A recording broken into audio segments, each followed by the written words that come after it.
cities. India thwarted all these attacks, responded adequately, dismantled the air defense system in Lahore, and is now on high alert.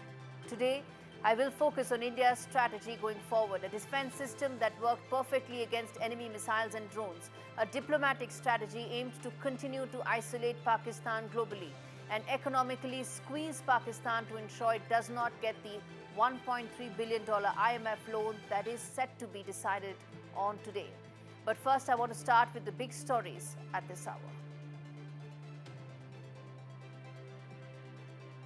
India charges Pakistan with weaponizing the civil aviation space.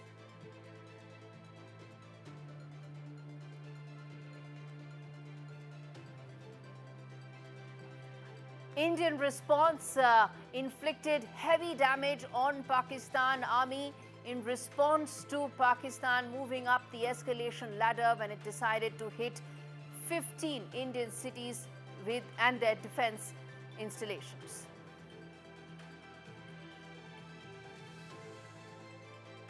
Details of India's Suraksha Kavach that worked perfectly against Pakistan's missiles and drones on the defense installation of 15 Indian cities.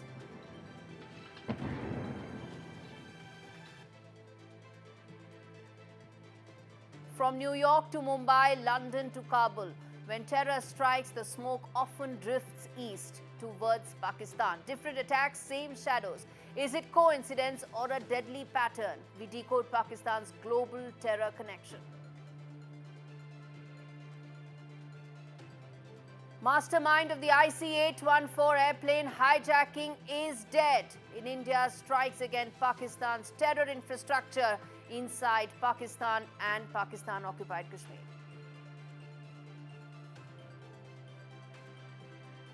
And the world supports India, backs New Delhi's right to defend itself after the dastardly terror attack in Pahalgam. German envoy tells NDTV that Chancellor and Prime Minister Modi are set to speak on phone soon, with security and geopolitics likely to feature prominently in that first telephone conversation.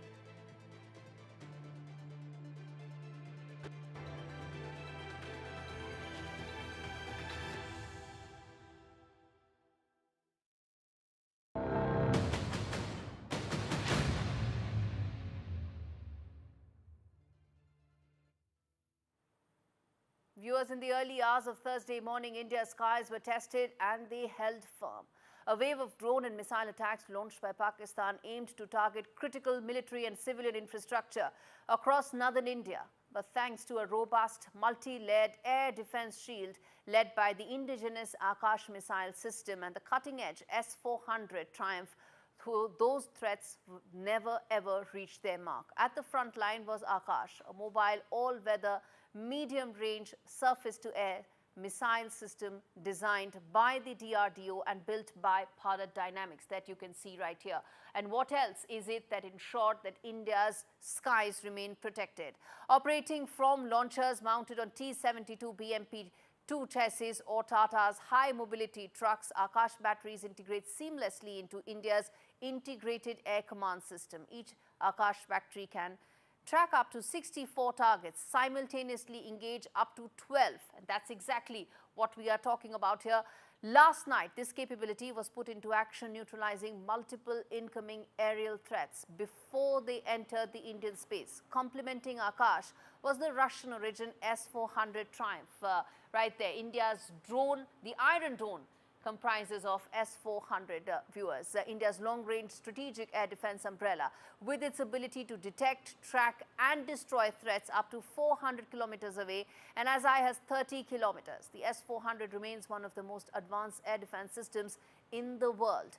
S-400 units deployed near key installations and population centers created overlapping protection zones, integrating with India's radar and sensor networks to intercept high-altitude long-range attacks. The attack, launched just after 1 a.m., was swiftly countered, and India's integrated counter-UAS grid, aided by Akash and S-400 systems, responded in real time. Swarms of drones and missile salvos aimed at 15 locations were intercepted. In Lahore, a Pakistani air defense system was also destroyed in India's precise retaliatory action. India's layered air defense strategy, from the tactical Akash to the strategic S-400, has once again proven its readiness and resilience. With indigenous innovation and strategic imports working side by side, the Indian Air Force continues to safeguard the nation's skies, day and night.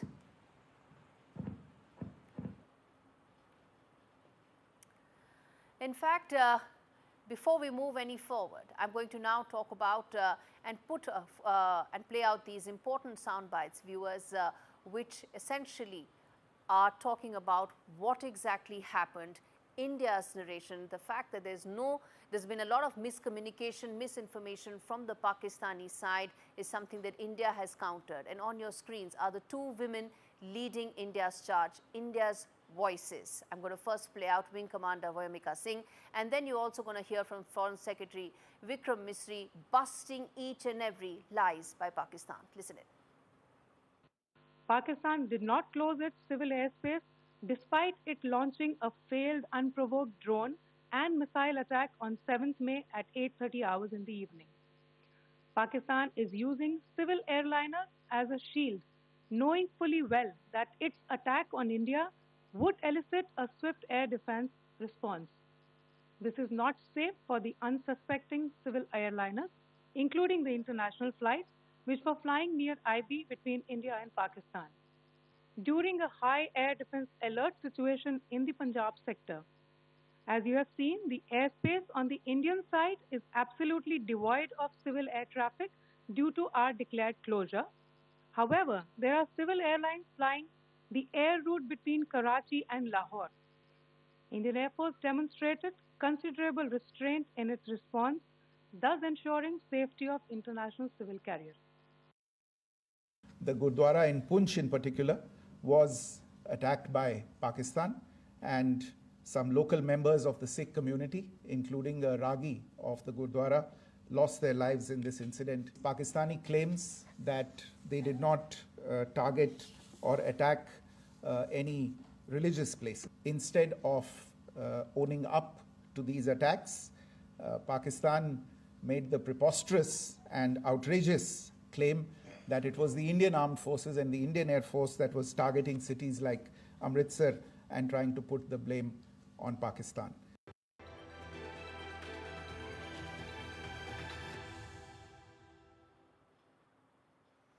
The first wide-angle story on the show. Attacks like Pahalgam are not born in caves, viewers. They are born in air-conditioned conference rooms. And I'll tell you why. Because terror attacks are made possible by the financial oxygen that's pumped by global lenders who refuse to open their eyes to the kind of terror infrastructure, the terror apparatus that Pakistan continues to fund, continues to build. How is that made possible? This report decodes that for you.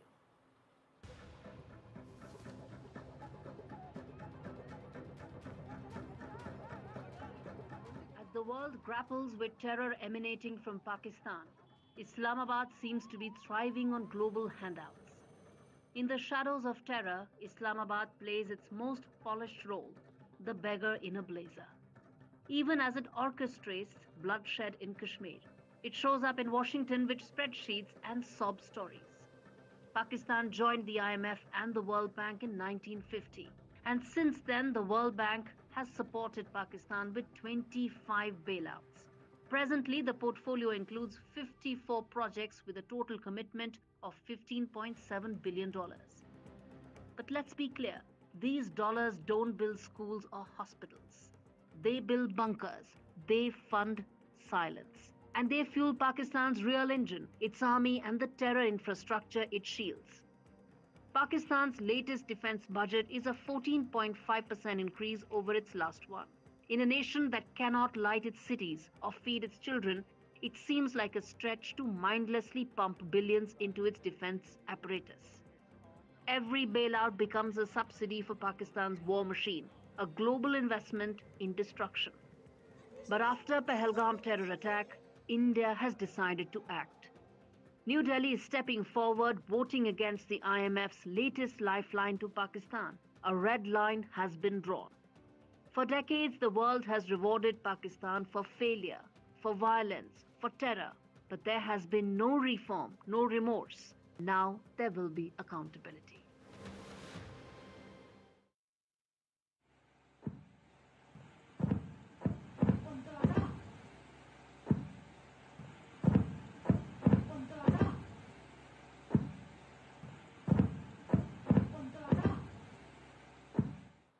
$1.3 billion of IMF loan is set to be sanctioned to Pakistan. Yet another bailout. Where will it go? This report told you. New Delhi is doing everything possible to ensure that that lifeline, that financial lifeline, is squeezed.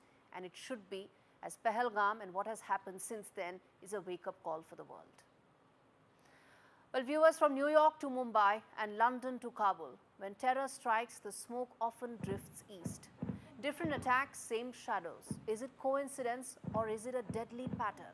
Let's unpack Pakistan's global terror connection. First up, the November 2008 Mumbai attacks. India's financial capital bleeds for 60 hours. 166 dead, hundreds injured. The attackers, well, trained, armed and directed by Lashkar-e-Taiba. The plan pieced together in Pakistan. Islamabad played innocent. Still, the trail didn't lie.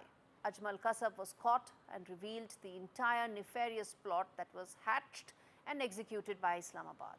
Then comes London, 7th of July 2005. 4 coordinated blasts, 52 lives lost. The bombers were homegrown Brits, but they made a deadly pilgrimage to Pakistan. There in the tribal badlands, they found radical sermons and maybe something far worse. Proof that what starts in the mountains doesn't stay there is what this was all about. Then the 2006 transatlantic aircraft plot. Now on to that, the plot that banned liquids on flights forever. Foiled just in time. The mastermind, Rashid Rauf, a British Pakistani operating from deep inside Pakistan. The plan was transatlantic, but the routes ran straight through Rawalpindi. Next up, May 2010, Times Square, New York. A smoking SUV inches from disaster. Faisal Shehzad, a Pakistani-American, admitted it all. He trained with the Tehreek-e-Taliban in Waziristan. It was terror exported straight from Pakistan's backyard. Then comes June 2007, Scotland hit hard. A jeep packed with fuel rammed into Glasgow airport. Investigations traced ideological and possible training links back to radical elements inside Pakistani borders. The fingerprints may have been smudged, but the scent lingered. 2014, gunmen stormed the Indian consulate in Herat in Afghanistan. The attackers, well, believed to have crossed from Pakistan, likely backed by Lashkar-e-Taiba and Jaish-e-Mohammed. Different battlefields, same backstage. And then, of course, Osama bin Laden, the poster boy of global terrorism. Where was he found? In Abbottabad, the Pakistani army cantonment, just a stone's throw away from the military academy. Hiding for years in plain sight or kept safe in shadows? Well, only the Pakistani generals know that. But either way, the world saw the writing on the wall. Mumbai, London, New York, Kabul. Attack after attack, the needle keeps swinging back to one place, one state. Patterns are chilling, the questions louder than ever. You've seen the dots, viewers. About time you connect them. I'm going to slip into a short break, come back with more on the other side. Stay with India Sense.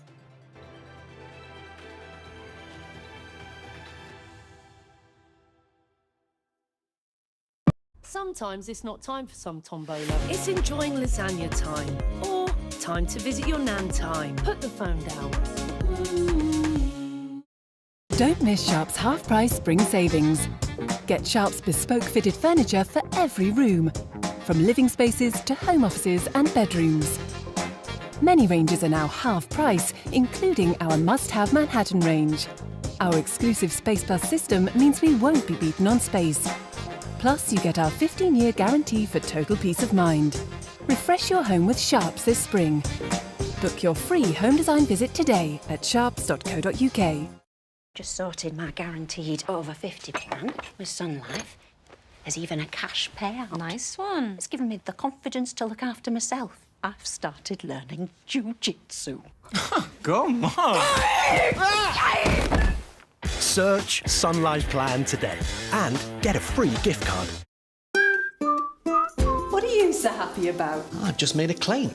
We could be owed thousands. My claim group? Yeah, the cars we bought on finance, well, the lenders could have charged hidden commissions. It's dead simple to claim. Hey, I had 2 cars before we met. Go to My Claim Group. You could be owed thousands in hidden commissions from cars you bought on finance since 2007, even if you can't remember the details. Done. Simple, eh? Go to My Claim Group now. Claims made simple. I think that there's something that's always there that I just need to uncover.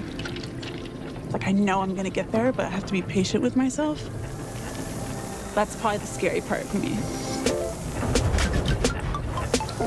And it's okay, like, if you completely pivot and change.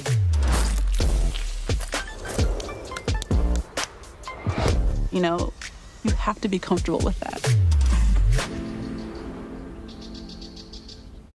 This year marks the 80th anniversary of VE Day, and to commemorate this historic occasion, we're pleased to announce the official release of a new 50p coin. Celebrating the day that marked the end of World War II in Europe and brought long-awaited peace to our nation, this official new 50p coin has been plated in 24-karat gold and can be yours for the introductory price of just $2.99. Postage is free. Demand for this new 50p coin is certain to be high, so call 0800 988 1468. Head to veday50p.tv or scan the QR code on screen to secure this valuable keepsake for you and your family. The stunning design features a young couple embracing in the streets while the VE Day celebrations continue around them. This 50p is the first in a new series of 50p's highlighting the key moments and events of VE Day. So don't delay.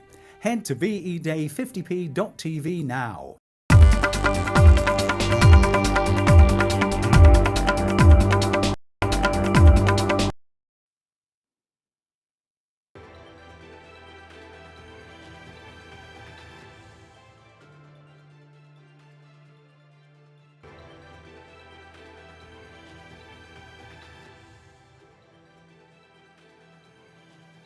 Viewers, justice speaks in thunder.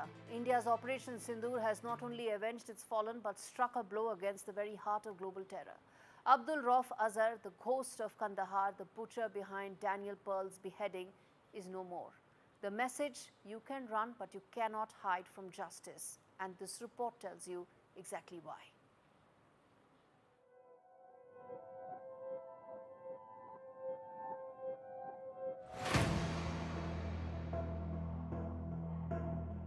He was the snake in the grass, Rauf Azhar, the shadowy terrorist.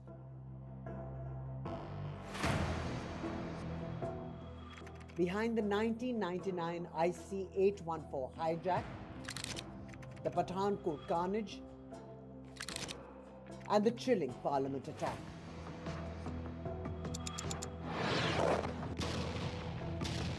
But on the 8th of May, the clock struck 0.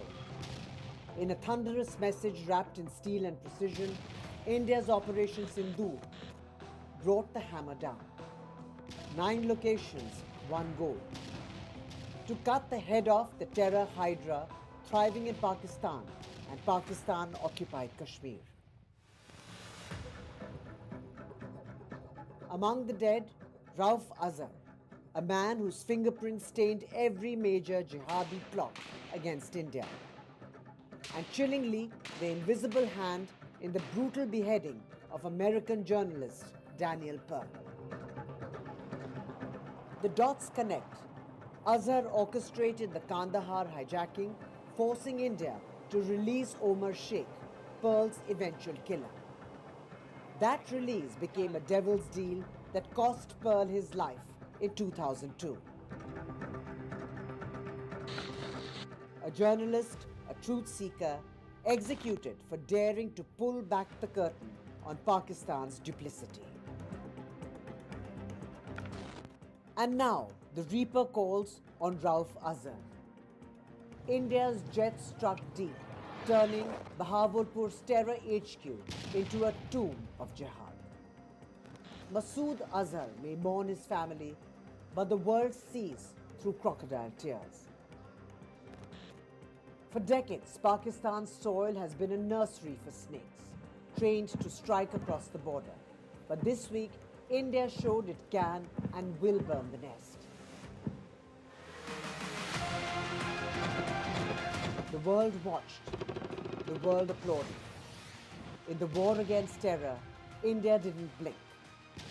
Pakistan, on the other hand, buried its secrets beneath smouldering rubble. Operation Sindoor is a reminder, viewers, that for every Daniel Pearl, there is a reckoning. For every hijacking and terror attack, there will be a day of justice. And India, with spine of steel and eyes wide open, has shown the world how that justice is delivered. Top-wise segment on the show this week. Exclusive chat with the NDTV was German envoy Dr. Philipp Ackermann. He said that India is backed by the world. Pahalgam is a terror attack that shook the conscience not just of India but of the world, and the global community understands that efforts need to be taken to tackle terrorism. Listen in.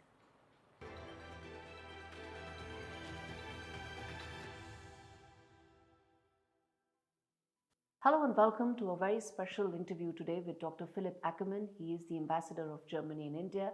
He speaks to NDTV at a time when there is great political upheaval, challenges in India and around the world as well. Thank you so much, sir, for speaking to NDTV. Thank you for having me. It's a pleasure. So we speak at a time when India is in a state of heightened preparedness, and the security apparatus is on full preparation right now. I would like to first start by asking you your official reaction, your statement on the developments that have unfolded in the last 24 to 36 hours. So I think what we should start with is, saying how shocked and how, perturbed we still are by the terrorist attack in Pahalgam on 22nd of April. I think that's the starting point, and you might have seen that the German government then has really showed a very, very high degree of solidarity right away, because we feel that this is one of the most perfidious terrorist attacks we've seen in the last years, and I think it is a disgrace, and it is a terrible, terrible happening, which our hearts go out to the families of those who lost their loved ones, and we are really still under shock about this event. Now, after this, the tension has unfolded, and we have been following what happened as much as we can. Information is not easy to get, but I think what we are hoping for now is that at some stage diplomacy will come in the game again, and we'll have the beginning of a de-escalation. I think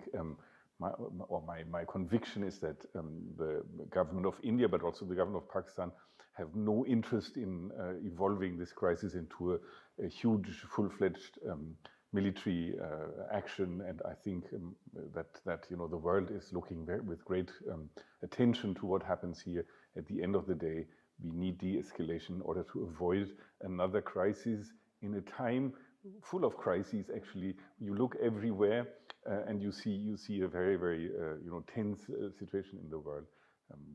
My experience with the Indian government is that it is a very reasonable, internationally extremely involved government that wants to be seen as a government that brings peace rather than conflict. And my trust is that this government will prevail with this attitude also in the future. The Operation Sindoor that India launched, after that it did speak to important stakeholders around the world. In fact, Dr. Jaishankar has been in touch with his counterpart in Germany as well. He's reached out to German leaders as well and communicated that India responded to the Pahalgam terror attack that you mentioned about, sir. And since then, Pakistan has escalated the tensions in the last 24 hours. It has attacked 15 cities in India. The military installations were the targets. All those were thwarted by India. But those missiles and drones, those are there. And that really increased the escalation suddenly in the conflict. Your response to that in the wake of what Pakistan did. And then, of course, India responded. Yeah, the interesting, you mentioned that the phone conversation, I have to tell you that it was an interesting phone conversation with the German foreign minister, who had taken oath one day before this phone conversation. And there is a tradition of Germany going to France as in the first day. French and German cooperation is like no other in the world. So whenever there is a new chancellor, there is a new foreign minister, people go to France right away. So the foreign minister went to Paris, got in the car with his French counterpart, and in the car they phoned Dr. Jaishankar together. So this is maybe the first phone call he made in his new function together with the French foreign minister, and shows also how big an importance we attach to India and what happens in India. So the first foreign conversation of the German foreign minister was with Dr. Jaishankar together with the French counterpart next to each other in a car. And that shows, how seriously we take India and how, attentively we observe what's happening on the ground. So as I said before, we have followed as much as we can the development during the last days. You are right when you say it has a new level of escalation is there. That's certainly true. But we still do hope that a reason will come and say that every government concerned will try to walk on the way towards a de-escalation. I think that's what is needed now.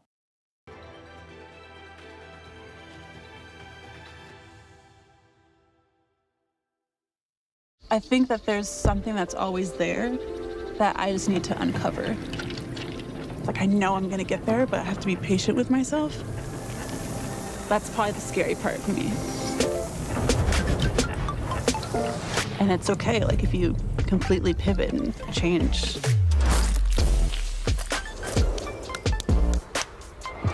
You have to be comfortable with that.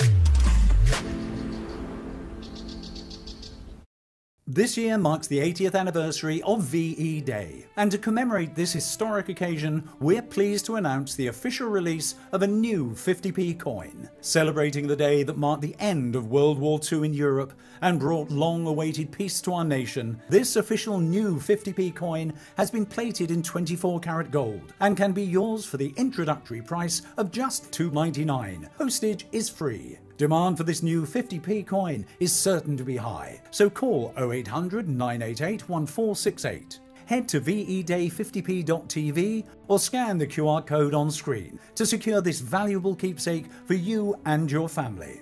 The stunning design features a young couple embracing in the streets while the VE Day celebrations continue around them. This 50p is the first in a new series of 50p's highlighting the key moments and events of VE Day. So don't delay. Head to veday50p.tv now. Some people think life slows down in your 50s, but I'm just getting started. And I don't want my lot to have to worry about funeral costs. Let them spend their money on nicer things. So I decided to learn more about over 50s life insurance from Cover Today. They're the only over 50s life insurer with no waiting period. Unlike other insurers who can make you wait up to 2 years, with Cover Today, you're fully covered from day one. And you're covered for the whole of your life. Unlike other things in life, the price never goes up.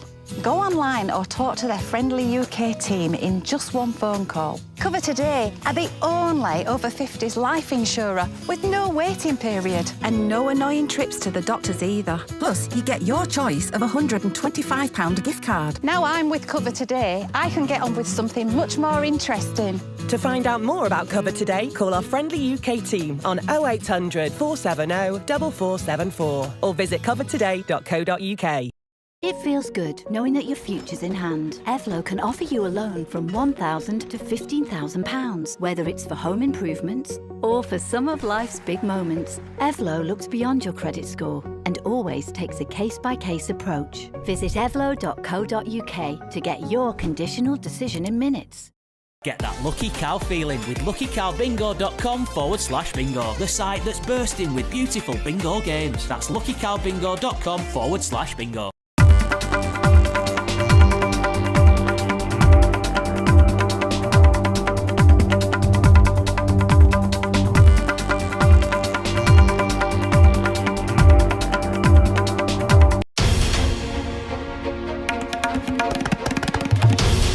This is NDTV, and you're watching NDTV 24/7.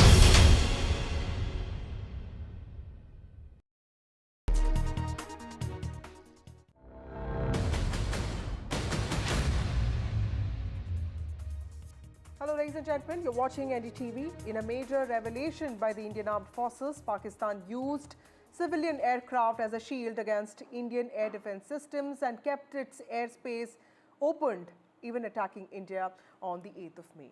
Now, of course, those attacks have been neutralized, but what we understand is that Pakistan did not close its airspace yesterday. It allowed civilian aircraft to operate while it sneakily launched Turkish-made drones at Indian cities on Thursday.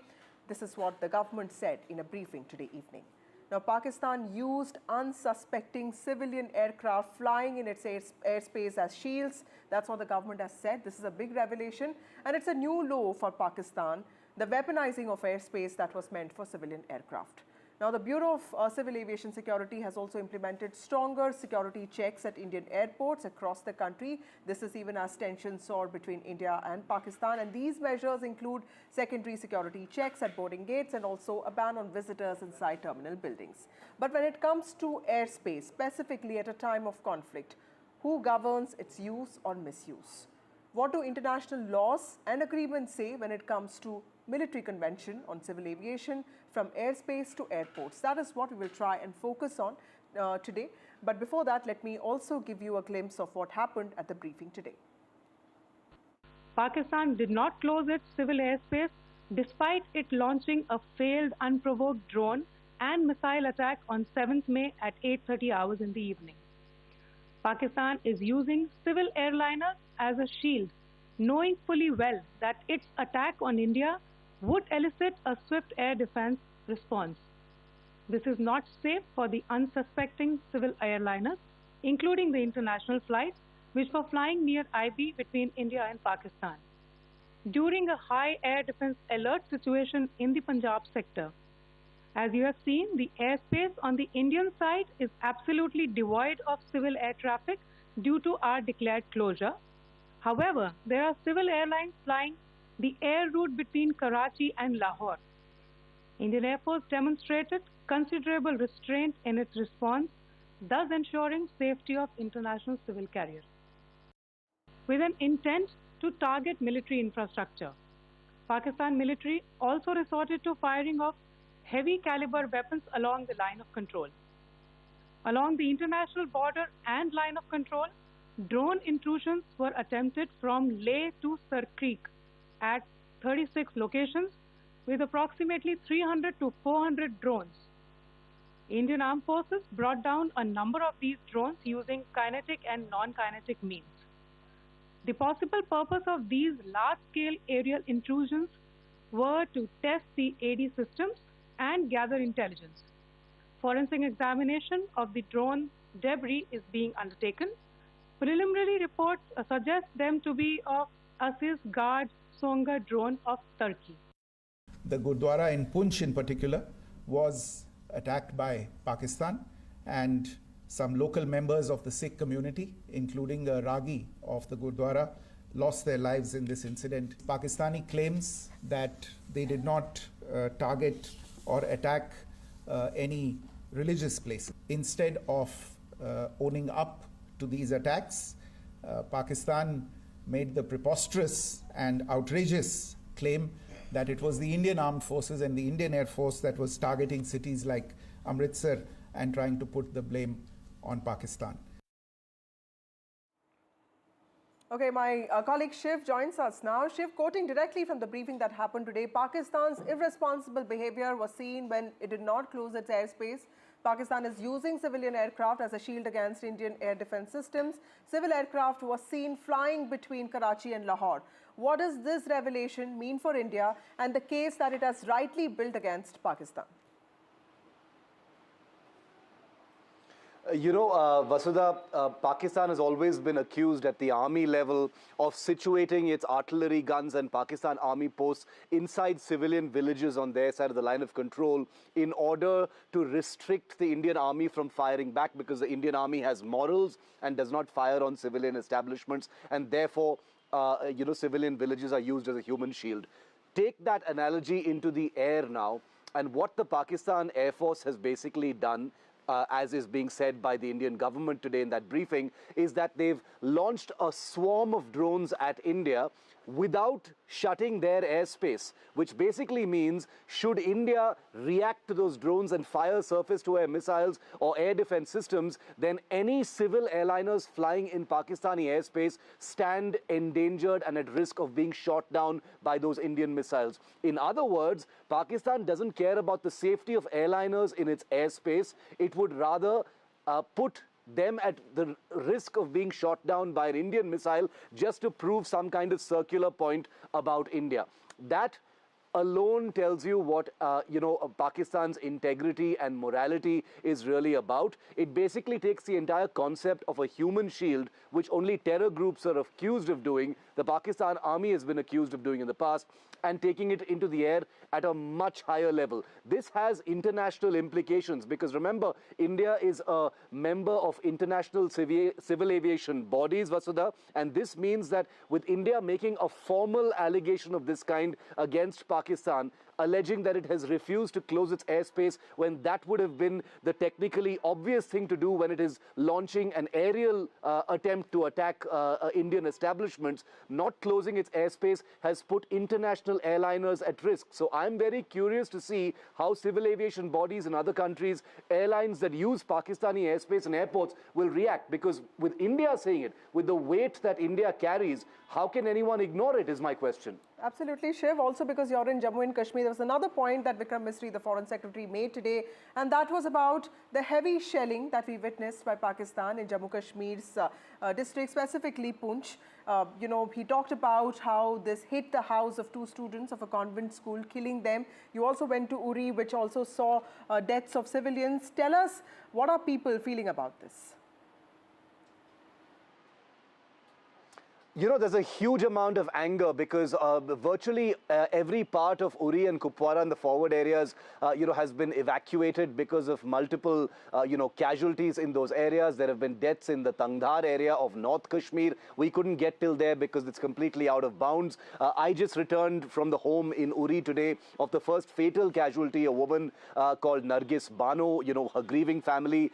We met them and we reported on their grief today. But a very important piece of information that the Foreign Secretary gave out in his briefing today, Vasudha, was that in the shelling and the crossfire that has happened, there have been some Indian Army casualties as well in Poonch. He did not specify a number, and a certain number have also been injured. He also did confirm a story that we've been breaking here on NDTV at least 5 days ago, which 3 days ago when Operation Sindoor actually started, which is that the Indian Army has wreaked havoc on the Pakistan side of the line of control, on Pakistan Army posts, inflicting a huge amount of casualties and damage on their side. He did refer to that for the first time. So we basically have a confirmation that a lot of damage has been inflicted on the Pakistan side of the LOC in Poonch Rajouri, while also acknowledging that India has suffered losses in some of those Pakistan Army posts. We're trying to get a number. It should be coming out very soon. But things are not looking good. It's been a 3rd night running since Operation Sindoor of ceasefire violations on the line of control. Right. Thank you, Shiv Arur, for joining us with those details. We'll keep coming back to you for more details. Also, joining us now is Lieutenant General Sanjay Kulkarni, and he is a defense expert. We also have Colonel Rajiv Agarwal joining us. He's a senior consultant, Chintan Research Foundation. We have Captain Yashika Tyagi. She is an ex-Indian Army officer. Ambassador Yash Sinha, former diplomat. We have Rajat Sethi, political analyst, and we have Sanjay Lazar, who's an aviation expert. Thank you all of you for joining me on this broadcast. To you, Mr. Lazar, first, because we're talking aviation. Commercial aviation is an exemplar of safety. We all take flights quite often. Military action against civilian aircraft is relatively rare. But the consequences are often significant. I was reading up on this and I saw that Ukraine also shut its airspace when the war was on.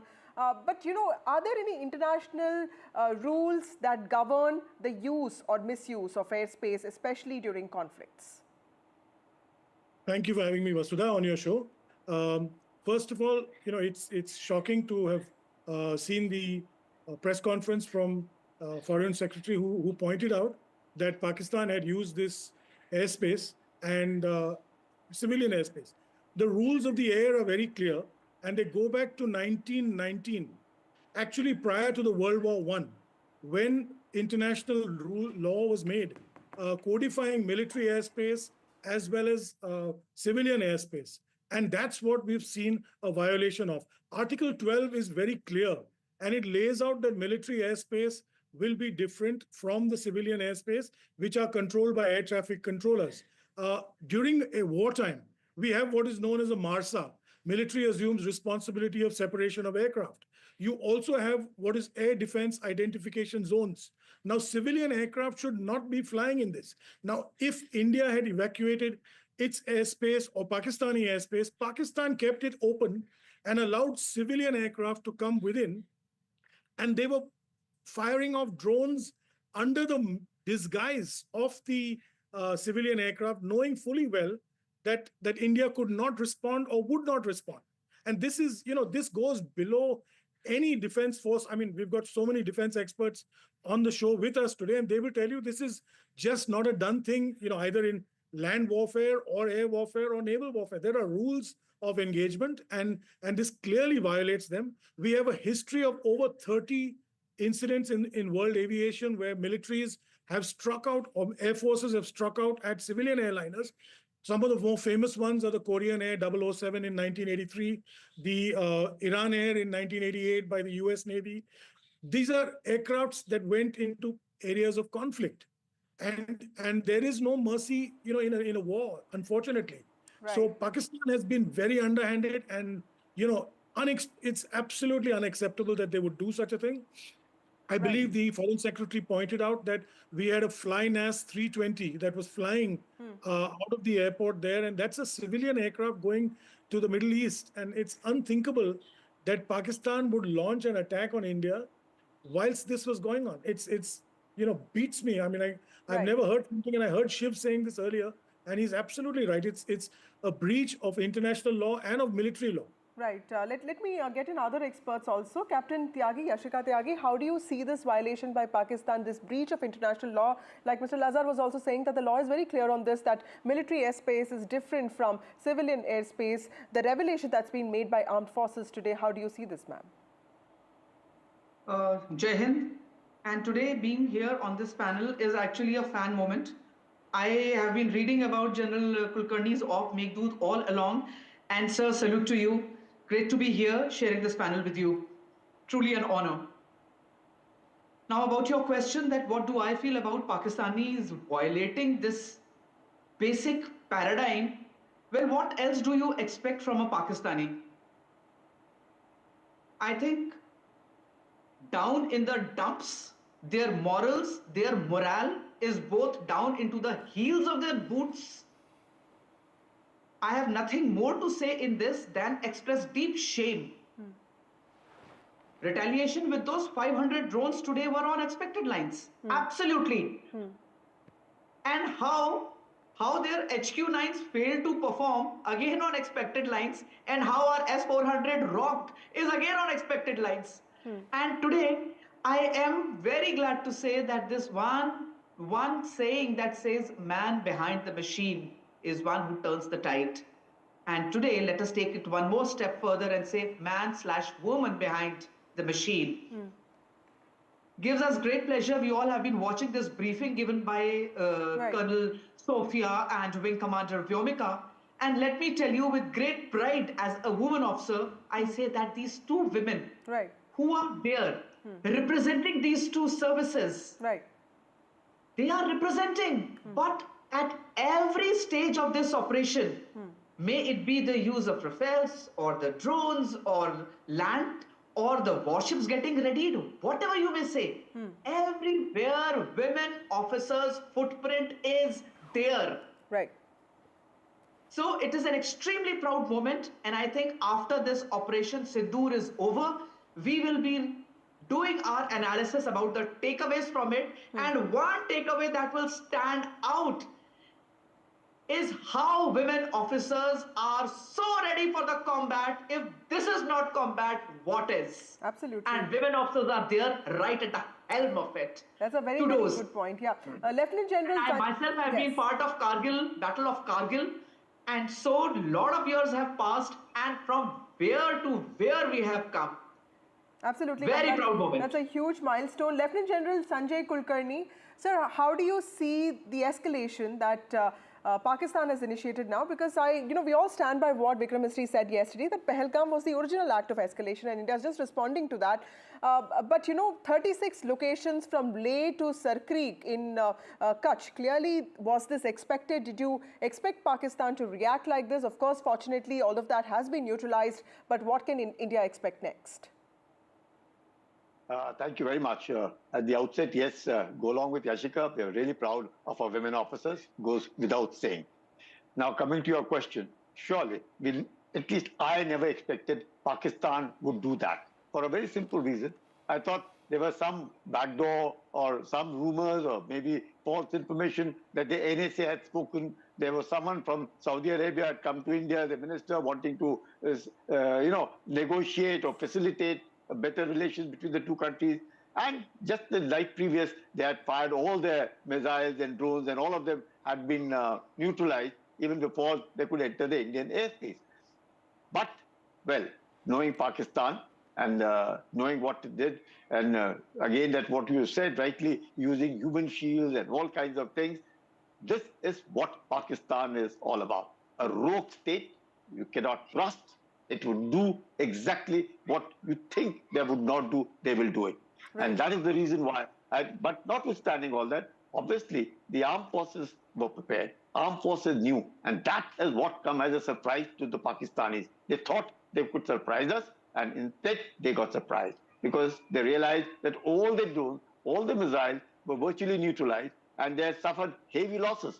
Right. And you rightly said, from Leh to Sir Creek, 36 locations, over 300 to 400 of the missiles and drones, damage virtually nil, except for the, I think, the firing along the LOC, where, of course, from the small arms, they graduated to heavy artillery fire, which led to some, locals, both women and children, die along. And again, a communal tinge given to that firing, where you had the Gurudwara being targeted, you had the Christian convents targeted. So that's indicative, and of course, the other Hindu homes targeted. That's an indication what Pakistan is all about. Deceit, absolute deceit. A nation you cannot trust, and therefore we ought to be vigilant, irrespective of whatever it be. They couldn't have been trusted. They were never ever trusted from 1947 till date. They proved that they are a rogue state which uses terrorism as an instrument of state policy. Yeah. Okay. Before I go to others, Rajat, then how do you even deal with a neighbor like this? Because, this is clearly a country that is not playing by the book. They have violated the rules, international laws on the use of civilian airspace. They have used citizens, unsuspecting citizens, as shields to fight their own battle and to, fight this battle of vengeance and terrorism. How do you even react with a state like this? What can India do in this case? Because